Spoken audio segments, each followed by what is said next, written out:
Welcome to the deep dive. We are really thrilled to have you here with us today. Absolutely. It's great to be here.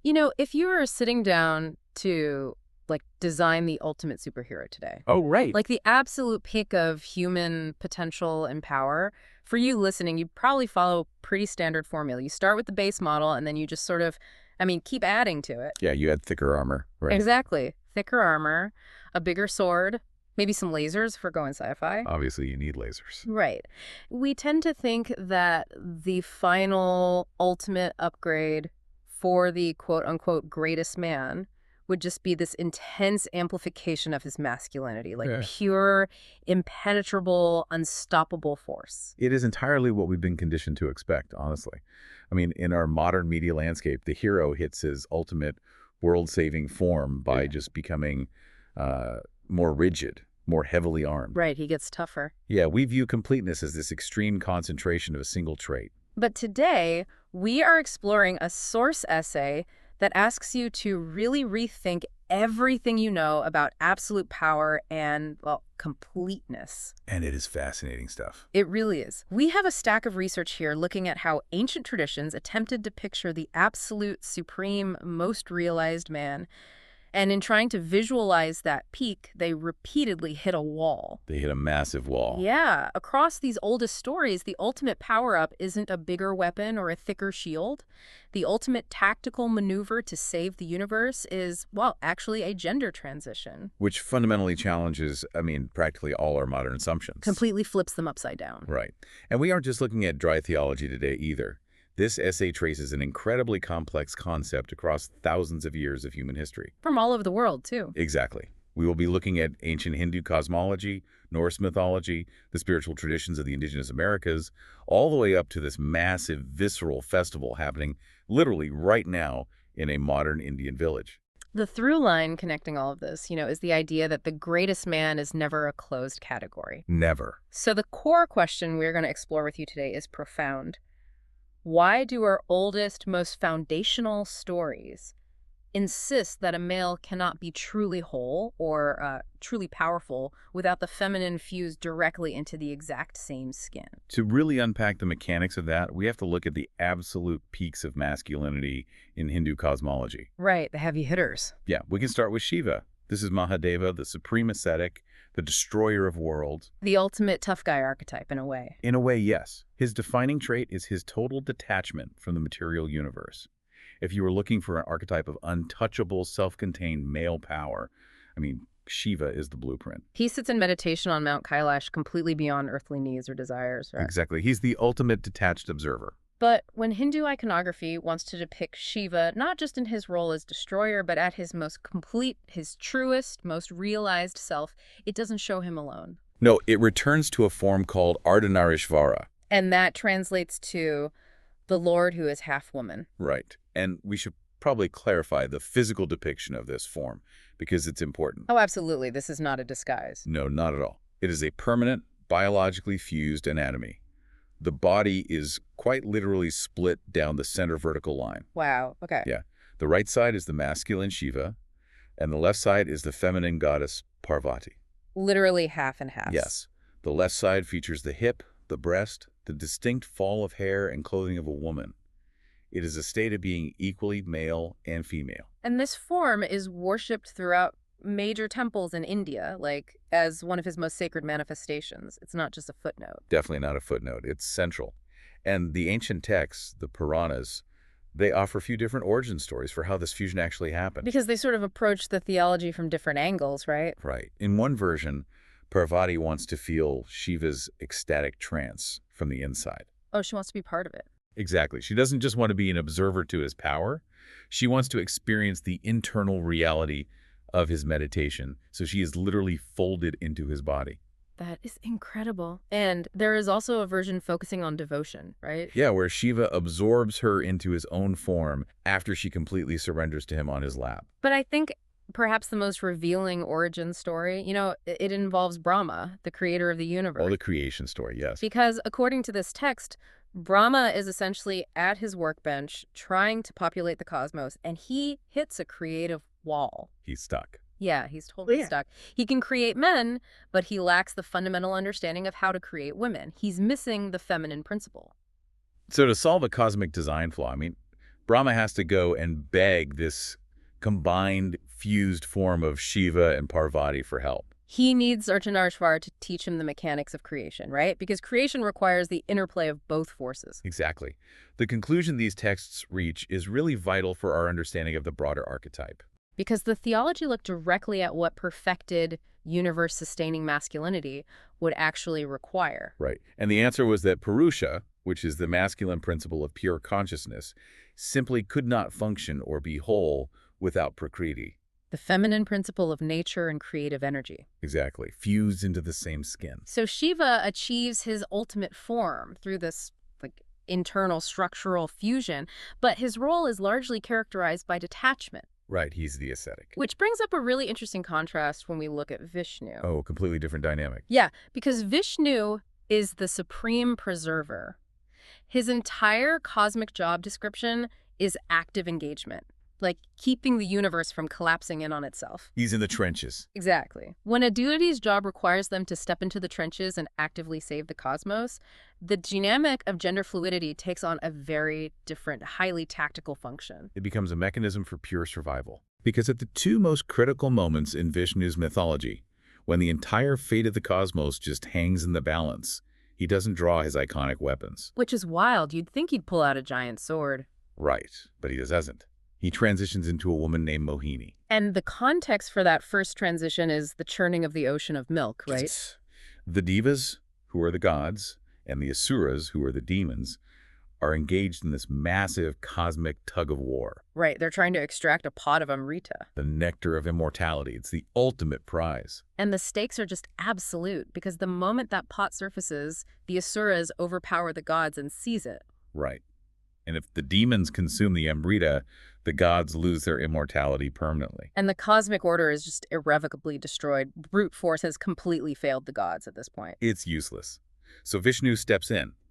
But instead of manifesting as this giant warrior to fight them for it, he transitions into Mohini. He takes on a female form. Yeah, of such total, overwhelming beauty and grace that the Asuras completely lose their focus. They're totally enchanted. So enchanted that they voluntarily hand her the pot of immortality, trusting her to divide it fairly between the two sides.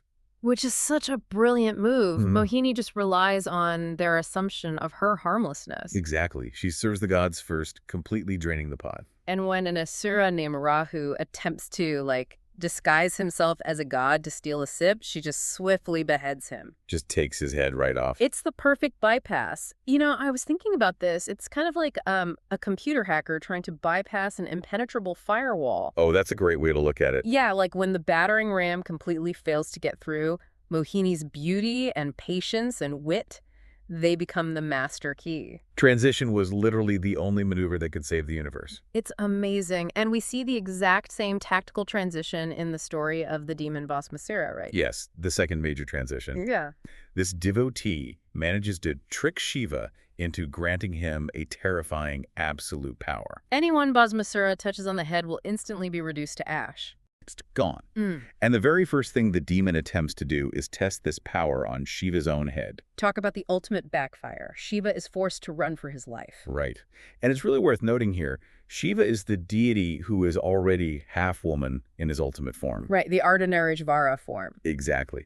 But even that supreme ascetic power isn't enough to neutralize this specific active threat. So Vishnu intervenes again. Yeah, transitioning to Mohini for a second time, she intercepts the demon and lures him into this really complex dance contest. A dance contest to save the world. Literally. She gets Basmasura so deeply enchanted, so focused on mimicking her precise movements, that she eventually strikes a pose where she rests her hand casually on her own head. And Basmasura, because he's completely lost in the mirrored movements of the dance, just touches his own head. And instantly turns himself to ash. The demon is destroyed by his own absolute weapon, totally disarmed by Mohini's fluidity. But I think the most revealing detail of that story happens right after that, doesn't it? Oh, absolutely. Because Shiva, the supreme ascetic, Mhm. the lord of detachment who is permanently half woman, takes one look at Vishnu in the form of Mohini and just falls helplessly infatuated with her. It adds such an incredibly layered dimension to the theology. It really does. The deity holding the permanent male-female fusion falls completely for the deity who is functionally transitioned to female to save him. Which is wild because, in the record of his own legend, Vishnu is worshipped as the supreme male protector. Right. But the two most crucial load-bearing acts of his entire mythology required a complete male-to-female transition to actually execute. Which naturally leads us to a massive question. If the gods themselves are required to literally alter their bodies and shift genders just to maintain the cosmic order, how are mere mortals supposed to interact with this level of shifting ultimate masculinity? And the theology actually addresses that directly when we move to the traditions surrounding Krishna. Okay, so a shift in focus here. Yeah, here the focus shifts from the gods interacting with each other to the framework of how human souls interact with the divine. Got it. Because in Vaishnava devotional theology, Krishna is established as the only complete masculine principle in existence. He is the singular true Purusha. Exactly. Wait, so let me get this straight for the listener. If Krishna holds an absolute monopoly on masculine energy, it stands to reason that anyone approaching him with their own masculine ego would just, like, create friction? They would bounce right off. Right. It makes me think of trying to push the two positive ends of a magnet together. Oh, perfectly said. Yeah, they just repel each other endlessly. So to actually connect, one side has to completely flip its polarity to become receptive. That is the exact theological mechanism at play here. Because Krishna is the sole masculine principle, every other soul in existence must approach him as feminine. Wow. Yeah. To stand before Krishna, you must stand as a gopi, a cowherd girl. You must embody longing, receptivity, and devotion. You just cannot be the assertive party in that dynamic. The texts even point out that highly realized male sages in the ancient myths couldn't approach him directly, right? No, they couldn't. They had to be literally reborn as women in the village of Vrindavan because the masculine ego itself acts as this impenetrable barrier. Only the specific structure of feminine devotion can bridge that gap to the divine. And this concept isn't isolated to abstract metaphors in ancient mythology, is it? Not at all. The historical record provides a heavily documented embodiment of this theology in a real man named Chaitanya Mahaprabhu. He was born in Bengal in 1486. Right. Yeah. And he started a devotional movement that fundamentally reshaped the spiritual landscape. His followers built temples that are still incredibly active globally today. But the foundational texts of his movement make a pretty radical claim about his identity. They do. They don't just view him as a highly devoted human man. No. The founding scriptures describe Chaitanya as Krishna's own outer body, permanently fused with the inner heart and devotion of Radha. And Radha is Krishna's supreme female beloved. Exactly. The theological reasoning here is that Krishna wanted to experience the ultimate, overwhelming love that Radha felt for him. Right. And to do that, he had to take on her internal emotional landscape. So Chaitanya is viewed as having Krishna's masculine form on the outside, but Radha's feminine longing living inseparably inside him. The early texts share a really visceral story about this too. Chaitanya reportedly revealed this true, internally fused form just once to a close disciple named Ramananda Raya. Yes, a very famous moment. And upon seeing the reality of it, like the sheer overwhelming theological weight of the greatest man in their cosmos being permanently, inseparably female on the inside, The disciple literally lost consciousness on the spot. he fainted. The human mind just couldn't process the magnitude of that fusion. And the persistence of this concept is really what makes the source material so compelling. Oh, for sure. Because this deeply profound theological understanding of gender fusion and feminine devotion didn't remain trapped in 16th century texts or ancient stone carvings. Right. It translates directly into physical lived experience in the modern world, which transitions us from history into this incredible living, breathing ritual. Because every spring in the Tamil month of Chitrai, thousands of trans women travel from across the country to a small village in India called Kuvagam. They gather there to step directly into the mythology of the Mahabharata. They enact the ancient texts using their own bodies. The specific myth they are reenacting centers on a warrior named Aravan, the son of Arjuna. Right. And during the Great Kurukshetra War, Aravan is chosen to be a human sacrifice to guarantee a massive military victory for his side.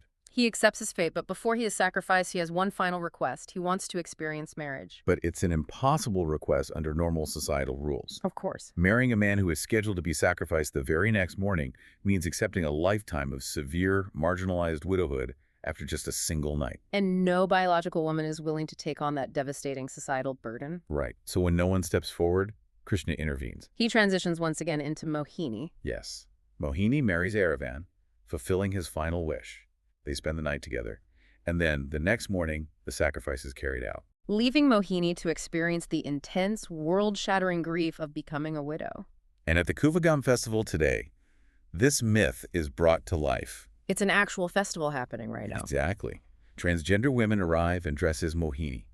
In a deeply solemn ceremony, temple priests physically tie a turmeric marriage thread, known as a thali, around their necks. Officially marrying them to the deity Aravan. Yes. And there's a massive, vibrant celebration of this union. But as the sun rises the following day, the tone completely shifts. They mourn Aravan exactly as Mohini did. Thousands of trans women gather in public to perform a heartbreaking widow's lament. They physically break their bangles, they cut their marriage threads, and they embody that divine grief together. It really makes you pause, It does. Because what must it feel like for these modern trans women to look at an ancient foundational scripture and see themselves perfectly reflected, not as a deviation, but as the ultimate manifestation of devotion and sacrifice? It's powerful. When researchers and interviewers ask the attendees why they choose to center their spiritual lives around this specific god, their answers cut straight to the core of the theology. What do they say? Across different generations, they consistently express that Krishna already belongs to them because he took a woman's body when the moment mattered most. Wow, it just reframes everything. In a modern society that often marginalizes them, this thousands of years old tradition validates their identity as a vital, heroic component of the cosmic order. Exactly. The essay argues that the myth stopped being merely a story and became flesh and blood, repeating every single spring. Which is beautiful. It is. Yeah. But importantly, the evidence clearly shows this isn't just a localized phenomenon specific to South Asia. No, not at all. This pattern of divinity requiring a crossing of gender lines transcends geography entirely. Completely. When we pull the lens back and look across the globe, we see this surface as a universal human archetype. Like, for instance, in Norse mythology, we find a remarkably similar mechanism of functional transition with Loki. Yes, Loki is a perfect example. He is woven into the very fabric of Norse cosmology. He functions as a catalyst for nearly every major event. Right, and in one of the most consequential myths, the gods make a disastrous wager with a giant who is building the walls of Asgard. A terrible bet. Yeah. If the giant finishes by a certain deadline, the gods will lose Freyja, the sun, and the moon. The cosmic stakes are incredibly high once again, and the giant is only succeeding because he has this massive, tireless stallion named Svadilfari hauling the stones. So with the deadline looming and the gods literally panicking, they force Loki to fix the situation. And Loki doesn't just, put on a disguise to distract the stallion. No. He completely shapeshifts into a mare in heat. A female horse. Yes, it is a functional biological transition. Loki lures Svadilfari away, ensuring the wall isn't finished. But the transition goes all the way to its biological conclusion. Loki becomes pregnant and eventually gives birth to Sleipnir, the legendary eight-legged horse. And Sleipnir isn't just some footnote in the mythology. Far from it. He becomes Odin's personal steed. Right.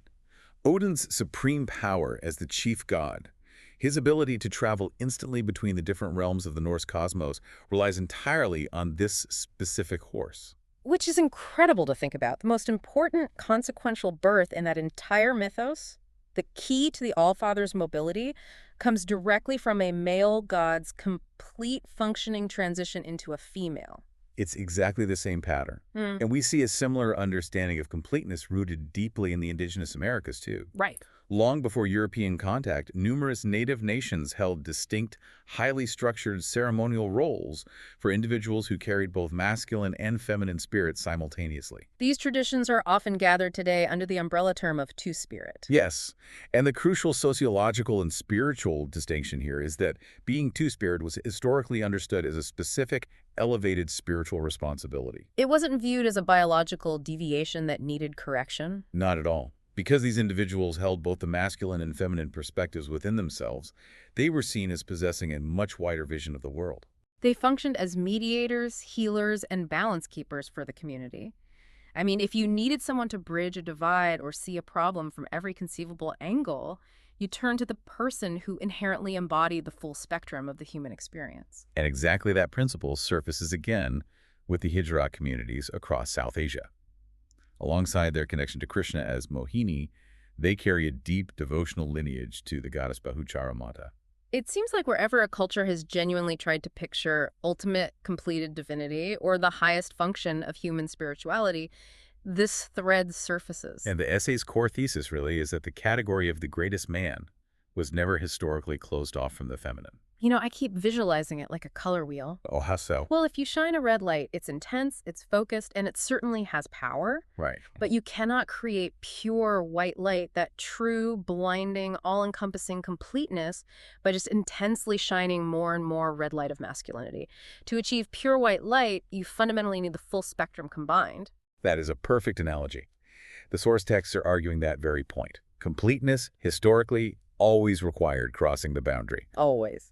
Shiva needed Parvati permanently fused into his own anatomy to be whole.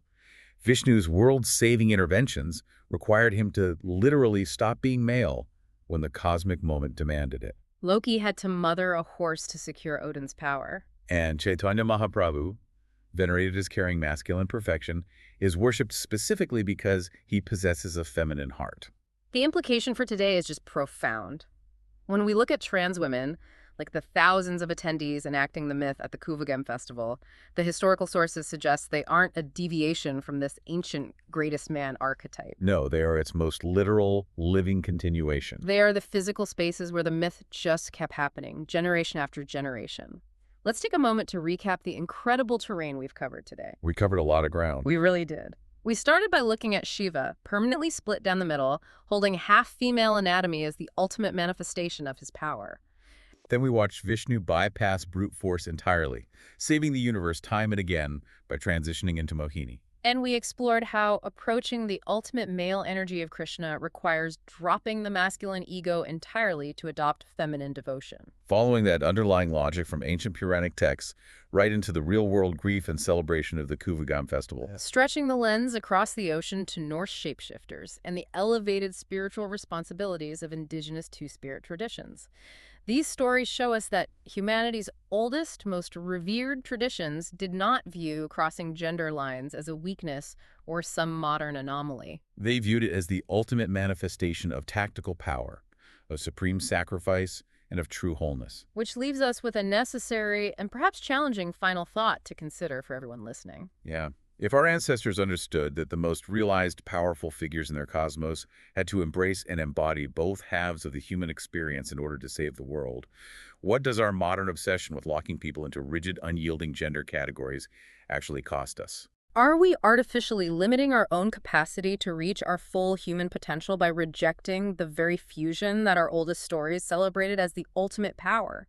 It's something we really need to ask ourselves. It completely reframes our idea of what an upgrade really looks like. Yeah. True power isn't about adding more armor, it's about finding the courage to pursue completeness.